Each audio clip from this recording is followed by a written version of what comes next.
Wow, that was quite an introduction. I feel like I don't have much to say after that, but I want to thank Daniel for asking me to be here tonight. He, called and felt very bad about not being able to be here tonight. He said Wallace would handle the introduction, and you did a good job, Wallace. That was very nice. And I want to thank Kevin for the watch. He's the reason why we will go home tonight. And I especially want to thank Amy for riding. The last time I spoke here, I think it was for Steve maybe, or for Daniel. I can't remember which one, but Amy's my trusted riding buddy, so I really appreciate that. So my name's Sarah Nemechek, and I'm an alcoholic. And it's great to be here. It's great to get out of the house. I feel like I've escaped out of the house. I'm a mother of young children now, and so I get the night off, and I love it. I'm a member of the Primary Purpose Group in Durham, and we meet on Tuesdays and Friday nights at 7:30, and we would love to have you. We're still meeting virtually, and a huge group of ladies from this area are signing in regularly, and some of them even joined our home group meeting virtually with our home group right now. It's really neat. So we've really enjoyed these ladies from this area.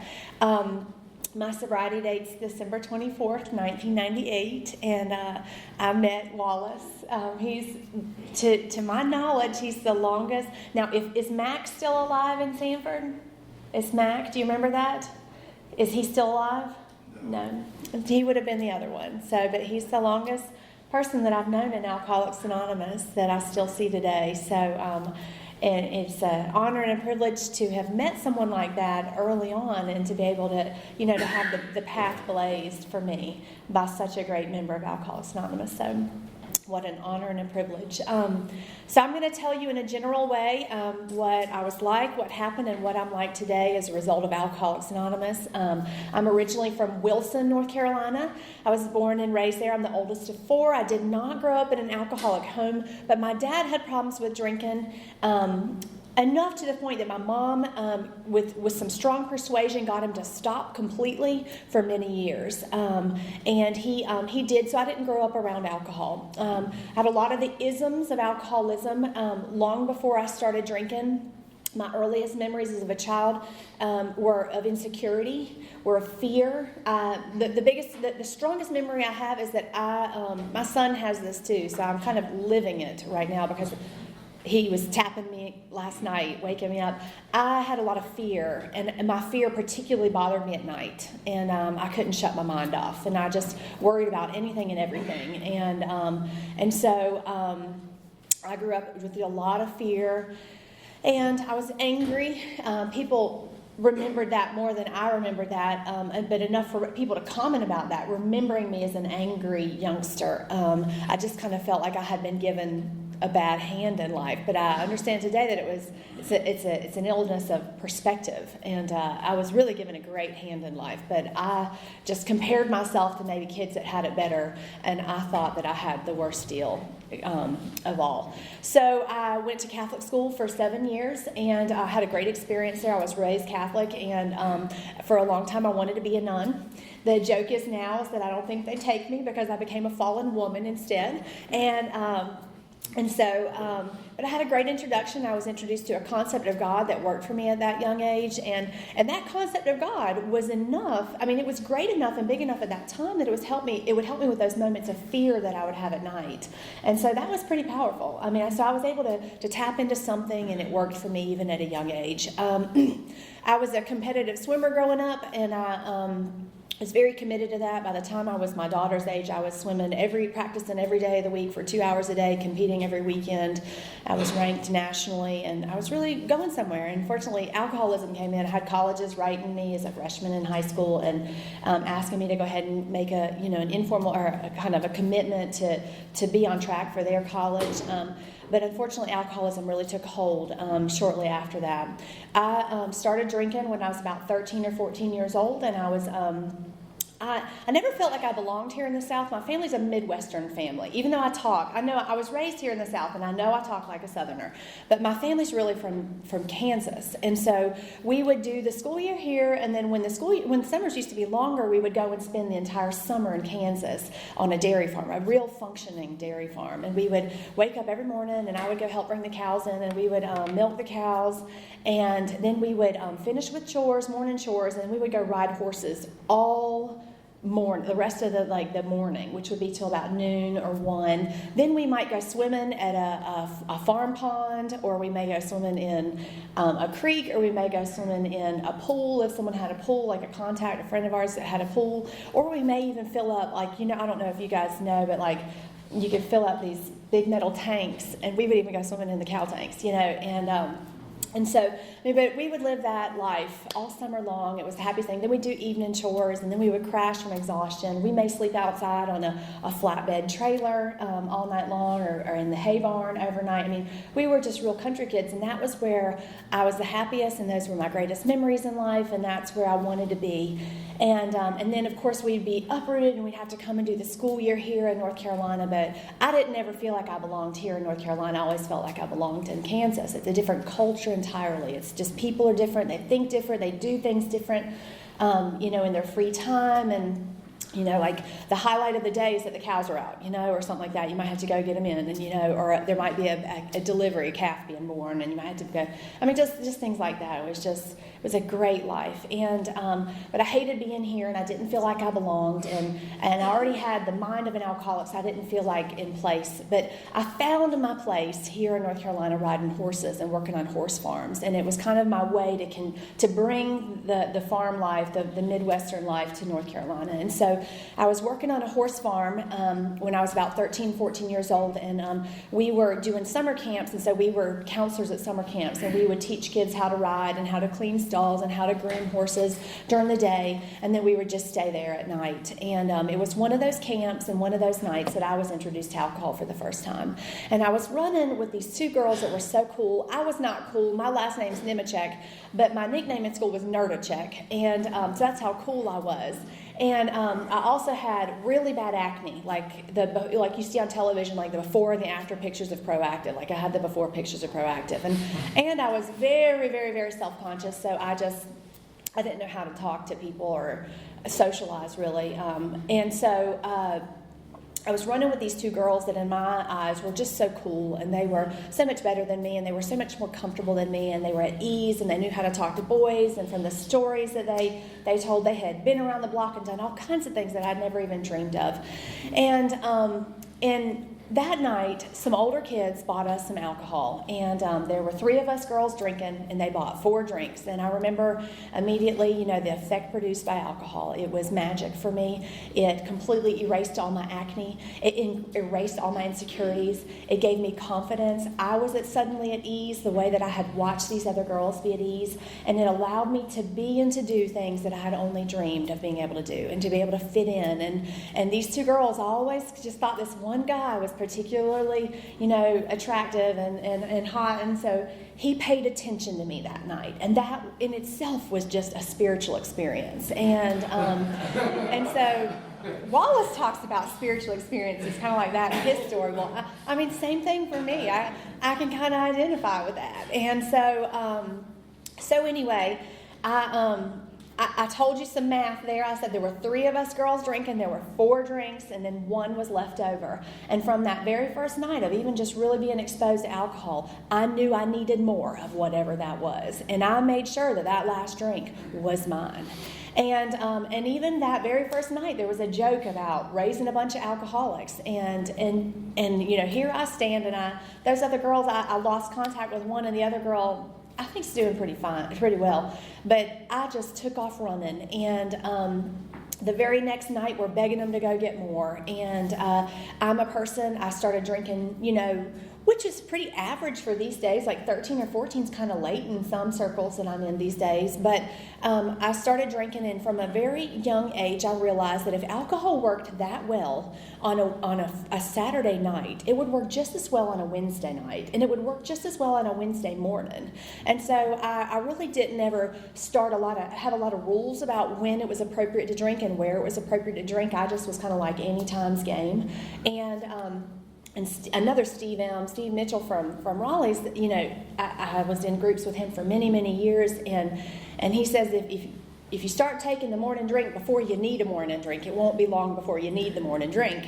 And it's so true, but that's kind of, in summary, like how my drinking was, is that I started drinking volumes and quantities and with frequencies, you know, so young, so early, that it was time before, you know, it was a short time before I depended on it for many reasons. And I was a person that in between drinks, I was always mentally, you know, preoccupied with that next drink, when I would get it. Whether or not alcohol would be there was the reason I would accept or decline a social invitation or an event or some kind of party or some kind of gathering that we young people would be doing. It was everything I thought about. And it suddenly went to the top of the list of my priorities. I told you I was Nerdicheck. I was obviously a good student, but I told you too that I started drinking during the week from a young age. I started drinking in the mornings from a young age. I would drink before going to school. I would drink during school. Things like that. I told you I had a lot of fears in the middle of the night, and I would get up, I wouldn't be able to sleep, and I'd have a bottle hidden in the leaf pile around the corner from my house, and I'd sneak out of the house, because I told you I'm a country girl, you know, and I'd sneak out of the house and just walk around in the middle of the night. And I've seen kids like that do that, and that was me, you know, a long time ago, just in the middle of the night, just be walking around. And so I told you I was a competitive swimmer who had very great potential to do big things with that sport. And it doesn't work well to drink before swim practice, and it doesn't work well to be drinking as much as I was drinking on weekends and then have to compete the next day. And so alcohol rose to the top of my priority list very quickly. And I would be lying to you if I didn't say that alcohol didn't do wonderful things for me. It did wonderful things for me. And for a while, I just really, really enjoyed life. I kind of felt like I had arrived, and I had finally been able to fit in a way that I'd never been able to fit in. And it was all centered around what alcohol, you know, kind of allowed me to do and to be. But from the very beginning, while it did many things for me, it did many things, against me too from the very beginning. So I had a lot of consequences from the very start. And one of the first consequences probably had to do with the people that I was drinking with. My behavior was never categorized as acceptable, even to the people I was drinking with. I, always was more or less insanely drunk. From a young age, my peers, my drinking partners called me an alcoholic based on the way that my drinking looked a little different than the other person beside me. I got in trouble with my parents. I would start an evening. I had great parents. I have great parents, but they gave me curfews and times I had to be in, and I could never. I wasn't judged by my intentions. I was judged by my follow-through, my actions, right? And I would start an evening trying to control my drinking just so I could get home by a certain time, and I never could do it. Never could do it. And so I had problems with my parents. I'd come home much later than I was supposed to, or I'd come home, using the wall to hold me up. Or after a while, I'd call and I'd try to ask to stay out. And then they were good parents, so they had this rule that if we didn't make the plan before that night, we couldn't change the plan that night. And so, of course, I try to call, but I'm a person that I can never hide my drinking well. I know some people can do it. I can never hide it, whether it was the way that I talked or whether if people saw me, they could always see me. I remember in school, other kids that were genuinely interested in me and wanted to see me do well. I remember that I could walk through the halls and I could make eye contact with people. And I remember that they could see me from a distance and just one glance at me and just shake their head. Like she's done it again, or look at her again. She's all messed up again. And so I could never hide my drinking. I had problems with the police from a young age, and so things weren't going well. And so I was institutionalized for the first time when I was 16 years old. I was not a functional drinker. I don't know if I gave you the impression that I was. I don't think I did. But to erase any possibility, I was not a functional drinker. So my life fell apart very quickly. I was institutionalized for the first time when I was 16 years old, and I was put in a psych hospital. And, I kind of felt like that was a little bit of a vacation. I don't remember my alcohol ever being addressed. I remember that the focus of that encounter, that hospitalization, was just mental health. It was really, let's just identify, let's diagnose, and let's medicate. And let's send him home, and let's just make sure to warn her, advise, don't drink with this medication.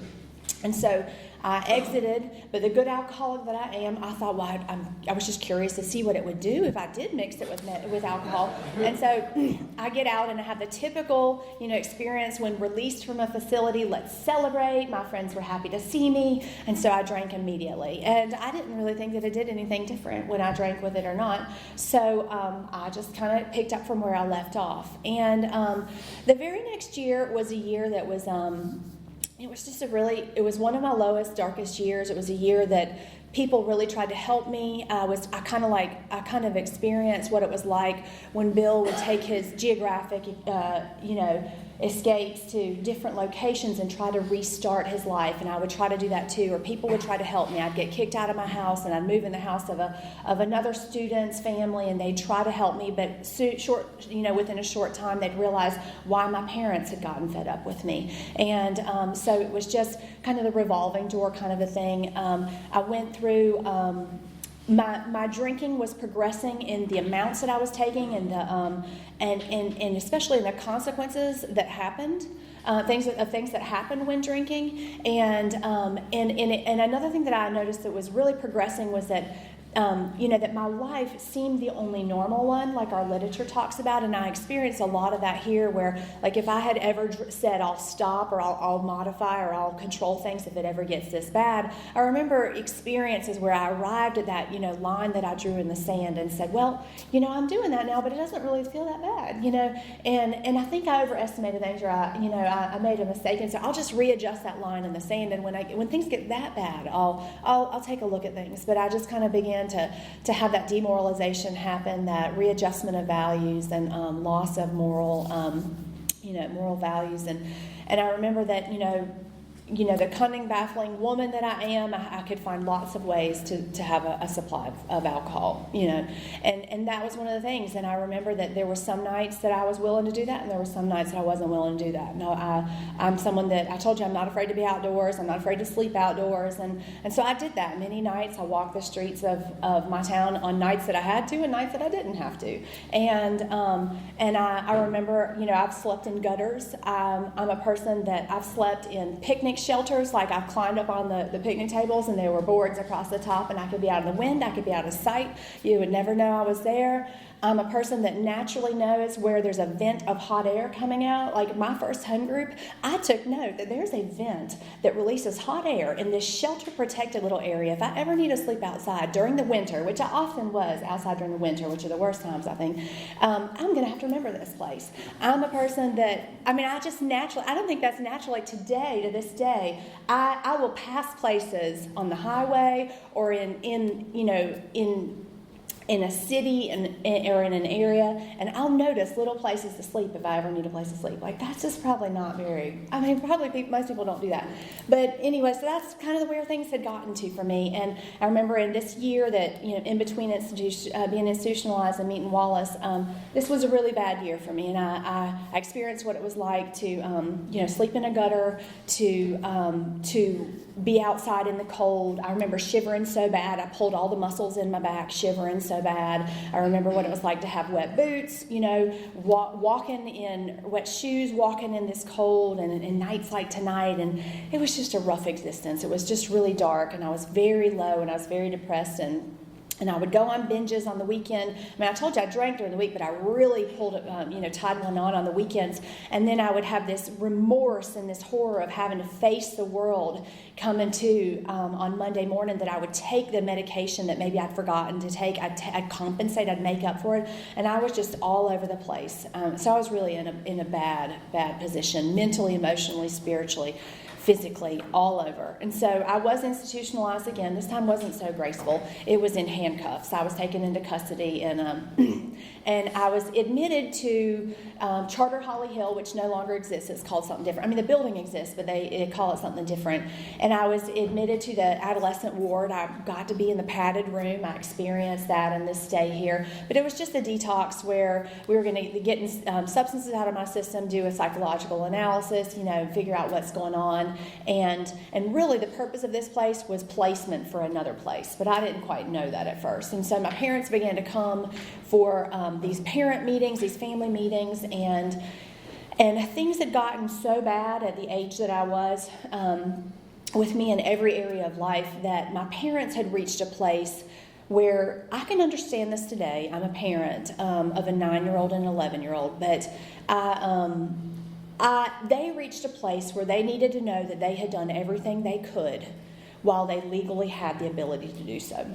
And so while I was still a minor, they had me institutionalized and committed to this long-term transitional living center. It was like an adolescent halfway house, Scoggins Center in Sanford. And I was sent off there, and it was with the understanding that I would spend the rest of my 17-year-old year there, and at the time when I turned 18, I would be released. And so I ended up spending right just short of 6 months there at that facility. And we were I'm very grateful for this facility. It was a place I was really truly introduced to Alcoholics Anonymous. It's where I would meet Wallace. We were forced to go to meetings. We had to wear uniforms. It was where I finished high school. It's the reason I finished high school. It's the reason I have a high school diploma. And so, I mean, just many things that were great things that happened there. We were forced to do daily reflections there. It was run by members of Alcoholics Anonymous. Many people know who those members were at the time. We would do daily reflections, and we would do step studies out of the 12 and 12 and out of the big book, and it was very AA-based, the whole program. And it was impossible for me to not hear the message of Alcoholics Anonymous there. Now, granted, I did not want to hear the message of Alcoholics Anonymous there.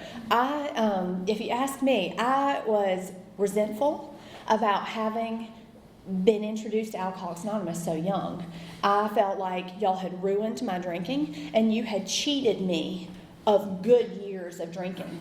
And I felt absolutely envious of people who would sit in the rooms and say, I drank for 30 years, and I just felt like I had been cheated.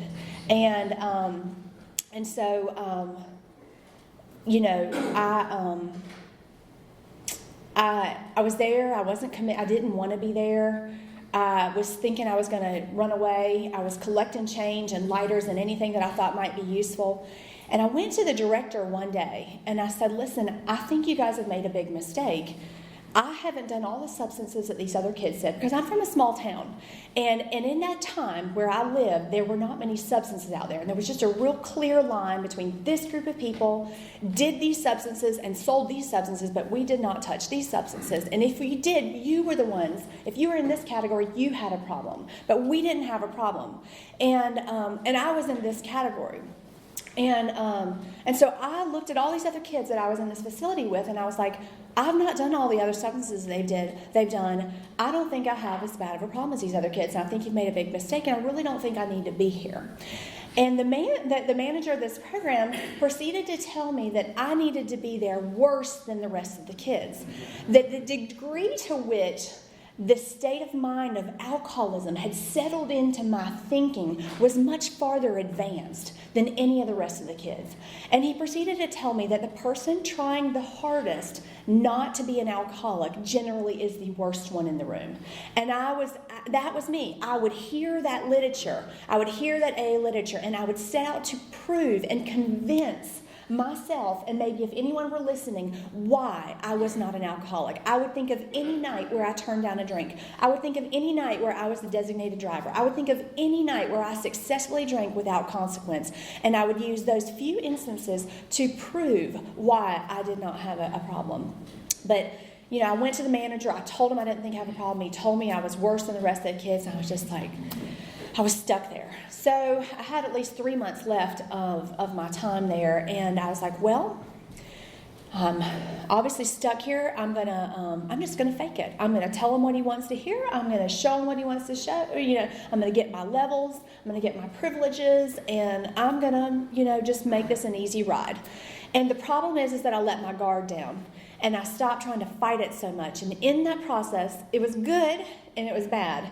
It was good because the seed of Alcoholics Anonymous was effectively planted in my thinking, in my mind, there at that facility. The bad thing is that it completely ruined my drinking. And so I did finally get to get some levels there where I could go on home passes. And I went, I was released on the weekends to go home and to stay the weekend at my house and with my family. And I was able to go to meetings on the outside, and I met some of the people that I'm still in touch with today. One, Sandy, who works miracles with challenging cases, was my first sponsor. I met her. She was one of the first women that I ever met. I met Steve. That home group, that group that I met was the other Steve Mitchell. That was that group that I started visiting on my weekends home. And so I approached AA. I just visited, and I kind of came late, and I went right home. And that's really the way I approached AA at first.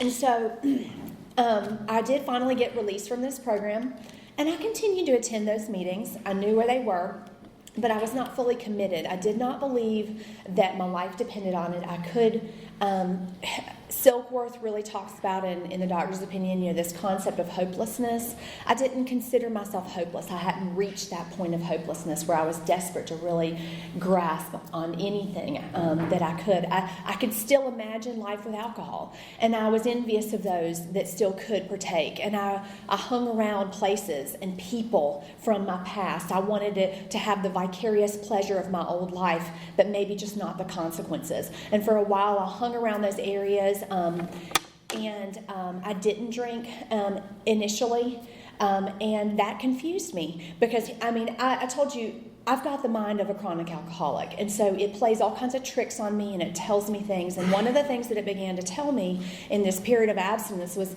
a real alcoholic would have caved in the first time they were in contact with alcohol. You must not be a real alcoholic. Look, you have no problem saying no. We must have caught this thing early enough. You've now learned so much about your alcoholism that you'll be able to stop things if it ever gets out of control. Like, this is what my mind told me. My illness told me. I've got the mind of a chronic alcoholic. And I was completely obsessed with people that could drink successfully. Why can't I?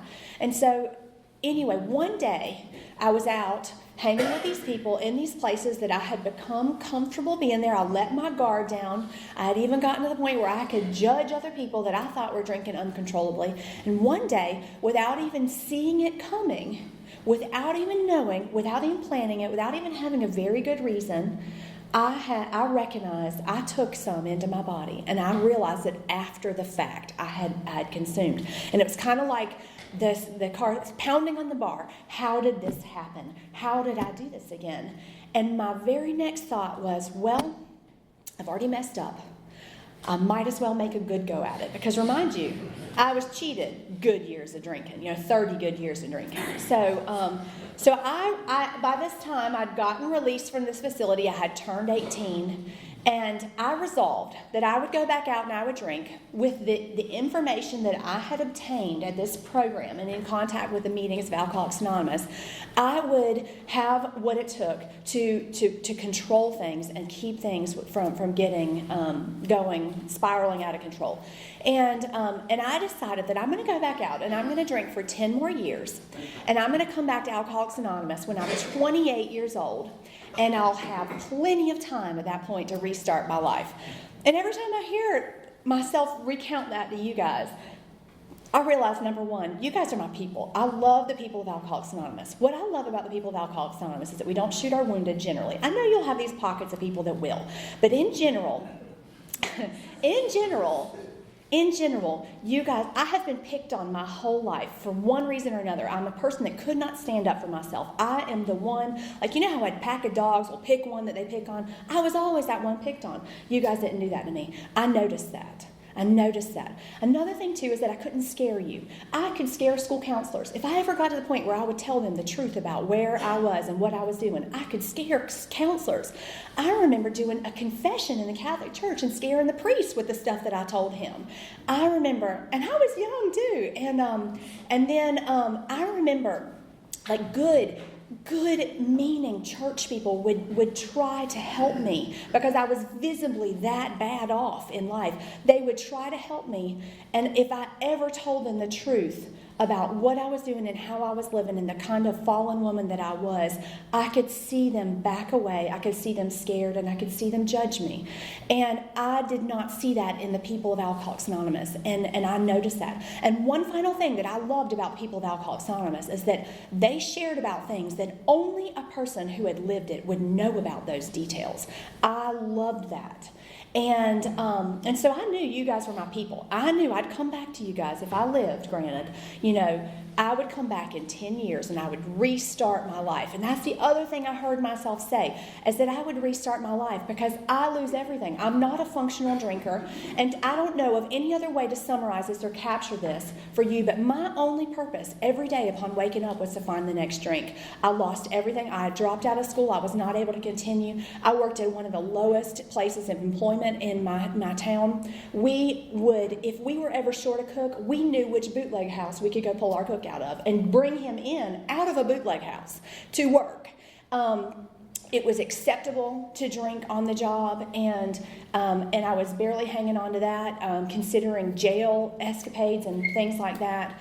But my only aspiration in life was to either arrange a number of men to supply my drinking, you know, pay for my drinking, or get a government check coming in that would allow me to drink every day. I mean, that was all I lived for. And I don't know how else to tell you. I mean, that's what I lived for. And I was young. You know, I was 18 years old by this time. And that was the point I was at already in life. And so I ended up going back out. I did not make it 10 years, you know, thank goodness. But I made it 3 months, and I came back in crawling on my knees. I was in very bad shape. But in those 3 months, I was not successful in stopping things before they got out of control. What I had learned in Alcoholics Anonymous before, in all the study of the literature that I did not occur to me, and nor did it have sufficient force to stop me. I could see it's like I had been on the outside, and I could see my life spiraling out of control, and I could do nothing to stop. I couldn't get off the spiral. I couldn't get out. And the most terrible thing is that I knew where the solution was. I knew that AA was the solution, but I couldn't seem to go back. And no matter what catastrophic thing happened, whatever big, terrible thing would happen, normal people would stop when these things happened to them, and those were not big enough to make me stop and go back to Alcoholics AA, and it scared me to death. What is it going to take for me to go back to AA? And so I ended up finally around Thanksgiving of 98, things began to reach a peak. It was kind of an elongated peak. It's a time where I really identify with Tom Ivester in a sense that I landed in jail. It was big, you know, like, I don't know about you guys, but when I do it big. And my car got wedged in a train track, and it was big. They had to stop the trains in the town. I got the DWI, you know. I went to jail. My parents said, we know where you are. We can sleep at night. You can stay right there. I'm good because my friend's mom's in the cell with me. I mean, she was already there. It wasn't the same. I mean, I'm with friends, you know, like I know these people. So that's the life that I was living. I remember going to jail. No one would bond me out. I remember someone was in jail in county for a court date. I remember she had some AA literature. I remember asking, could I maybe look at it? I didn't really say prayers when I was out there because I almost felt like it was putting a flasher on my head to show God what I was doing and how bad of a person I was. But I tried to say a prayer that day. I don't know if you guys know anything about Catholics, but we memorize prayers. Sometimes we don't even know what they say, but we memorize those prayers. I could not even remember the Lord's Prayer. And that for me is like just how far away I'd gotten from my God of my understanding of my church and things like that. And so I was very lost. It was very low. The night that I ended up in jail, I found out that it was very likely that I had HIV and that I was going to have legal consequences that followed me for the rest of my life. And that was very scary for me. But I couldn't get out of jail. I was forced to sit there. That's not the kind of thing you can tell I need to get out and I need to go to a doctor because, you're talking on a phone that everybody can hear in the cell that I was in. And that's not the kind of stuff you talk about out loud. But it was, I'm from a small town. I finally did get bonded out after my street mother, the lady that kind of looked out for me out in the streets. She got me out after a number of days. And that next month, one would think that with all those consequences that had just happened, I would stop drinking, but I did not stop. I continued to drink, and I shut off the reality of life as much as I could for the next, I drank for one more month. And in that month, I lived some very, very low human experiences where I may not have been capable of putting a gun to someone's head, but based on knowledge that I had learned about myself, I was capable of killing another person with different things. And it was just a real low human experience. I ended up coming back, crawling on my knees. Christmas Eve of 98, my mom begged me, don't go out drinking tonight. Please don't ruin another holiday for us. I wrecked cars on Christmas. I gave my dad black eyes for Christmas pictures. I went to jail right before holidays. She begged me, please don't ruin another holiday. But I was restless, irritable, and discontent and needed the effect produced by alcohol. I went out that night against her begging. I had to get a drink. I ran out of people who would come pick me up because it's like I had the scarlet letter on me. Everybody knew from the small town I was from and the reputation I had, everybody knew not to deal with me. But this one guy came with no ulterior motives, just he paid for me to drink that night. And I went out and I drank. I remembered that for the first time ever that I could not drink enough and it would not shut off my mind and it quit working. I remember there was just something different about it that night. And I told him in the middle of the night, just halfway through the evening, I said, take me home. And he took me home.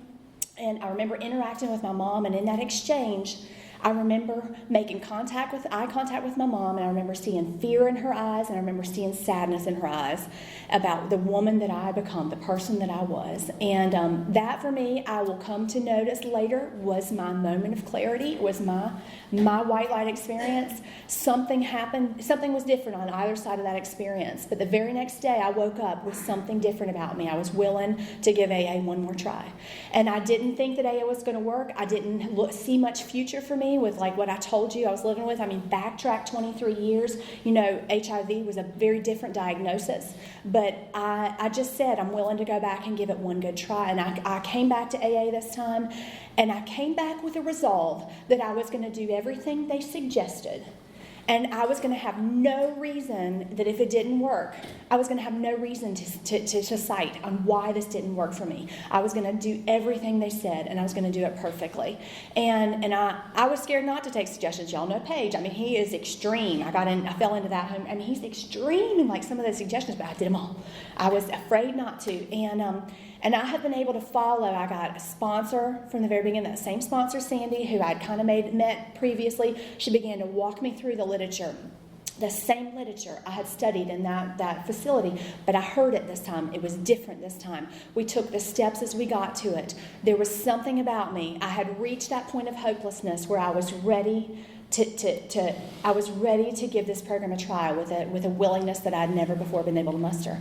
And I did. And what was so neat is that as I took the steps of this program, I could see the promises, not just the 9-step promises. I'm talking about the 3rd-step promises were some of my favorite promises. I remember hitting my knees one day. Waking up without a drink for me was overwhelming. Facing life was overwhelming. I remember just hitting my knees and saying, God, I will give you every experience I've ever been through in life. I will I'll share about everything. My life is an open book. If you'll just help me find another way to live. And that was the third step prayer. You know, in essence, that's basically what it says. But I gave my life to my Creator as I then knew Him. And I just trusted this process, trusted those members of Alcoholics Anonymous, trusted the program. And I have been led out, like backing away from the gates of hell, like our literature describes it. That's what the program has done for me, is that I have gradually backed away. And little by little, the members of Alcoholics Anonymous have socialized me back out of the streets. I didn't start out in a family, you know, where I ended up, but I ended up like running the worst neighborhoods in town. And they socialized me back. They taught me how to talk. They taught me how to dress. I returned to school when I was in early sobriety. A member of AA offered me a part-time temporary job in his dental office while one of his ladies was out on maternity leave, and that ended up becoming my profession. And I was just there working one day. I didn't think I was going to live into my 20s, and this lady asked me, she's like, have you ever thought what you want to do when you grow up? And I was like, no, I've never really thought about it. And she's like, have you ever thought about being a dental hygienist? And I was like, no, not really. And I just didn't think any more of it. And she had an admissions packet mailed to my door, to my house. And I opened it one day, it came in the mail, I called my sponsor, I was like, I don't know what to do with this. She's like, fill it out, just send it. I was like, I don't think I really want to do this. And she's like, well, it doesn't matter, just fill it out. It's part of the third step, you know, just take the action and let go of the results. And so I just sent it off, and then an acceptance letter came short time after that. Like, I had been accepted into that program, and I called my sponsor. I was like, I don't know if I want to do that. She was like, it doesn't matter. It's kind of like Dave Cook talks about. Just go. You know, you've been trained to do this. You might as well do this. You know, this profession found me. I should probably walk through that door that just opened. And my God has a sense of humor, because I went to dental hygiene school next door to the psych ward, the first psych ward that I went to. I think that it was my God's way of reminding me where I could go back to. And so it was just like a dose of humility every day driving up there. But I graduated the top of my dental hygiene class. I was as committed. I'm a person that has not ever, you know, AA has always been the center of my life. It is what I plan first, and then around that I was taught how to modify my studying schedule, never to let myself miss a meeting just because I have an exam the next day. And that's the way that same kind of thinking, I've put that into my life. I don't modify my meetings around my life. I modify my life around my AA. And so I've done that. I've plugged into Alcoholics Anonymous. I've worked all these steps. I'm not the same woman who walked in here. I've had a spiritual experience. I'm a person. I've had a psychic change. I am unrecognizable to the people that I used to run in the streets with. I will occasionally meet them in prisons and see them if they're still alive, and they cannot even believe I'm the same person. And I don't even know how I'm the same person. Selena, who we were going to the jail with when we were able to go to the jail, she used to say this is not my line, but she says, Alcoholics Anonymous has given me the opportunity to live two lives in one. And that is so amazing. I have lived both to the fullest, to the extreme, every single one of them, but they are polar opposite lives that the same person should not have had that opportunity to live those lives. And that's what AA has done for me, is that it has transformed a woman that to all means and measures should have been hopeless and lost. And I have been able to come into this program and assume a life that I used to wake up in the mornings. I would have been out all night long, and I'd see the world wake up. It was a depressing time. I would watch people leave their homes and go to work and kiss their family members goodbye and send their kids to school, and I would look at it from the outside, from a distance, knowing I would never have that. And I just would wonder, how did they do that? And I have that today, and I do it well because of the tools and the skills and the program, the steps and the changes that these people and the members of Alcoholics Anonymous who have gone before me and have guided me in every step of the way. They've showed me how to be that person that I never thought I could be. And so I have run out of time. I want to thank you guys. I need to close with a couple things. I forget to say this. I don't have HIV. I found that after I'd been in Alcoholics Anonymous for a while. I've never tested positive, and it's a miracle. But it's not saying that if you do, I know lots of people, it's a different disease than it was 23 years ago, you know. But it's It's not my story. I don't want to give the illusion that it was, but I got sober believing that it was my reality, and that's one of the consequences of the life that I live today, or that I lived before, and that could be my life again if I ever back away from this program. That's one of the things that I have waiting for me. So anyway, I want to thank you guys for being such a great audience, and I look forward to going out to eat with you guys, I hope, afterwards. So thank you so much.